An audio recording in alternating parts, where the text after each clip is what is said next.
که آدمم وایساده است ولی الو آقا سلام. سلام. خسته نباشید، زحمت بکشید بیان غذاهای خودتون رو تحویل بگیرید.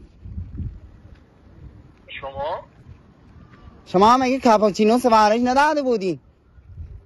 بله من سفارش داده بودم. خب من پیگ هستم، زحمت بکشید بیان غذاهای خودتون رو تحویل بگیرید. مسخره کردی مگه مورد داشت؟ اینجی داره صحبت کرده. شما هم اگه کاپوچینو سفارش نداده بودین؟ بله. خب من اسنپ فود هستم، بیان غذاهای خودتون رو تحویل بگیرید. آقا سلام، خسته نباشید.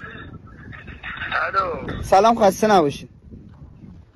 سلام بفرمایید. زحمت بکشید بیان غذای خودتون تحویل بگیرید. او ببین ما عزیز که نیا داداش جان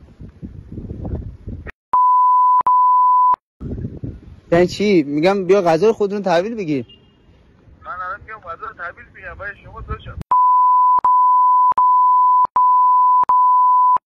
داداش فدا چشات بشم. بیا غذای خودت تحویل بگیر برادر. بیا غذای خودت تحویل بگیر.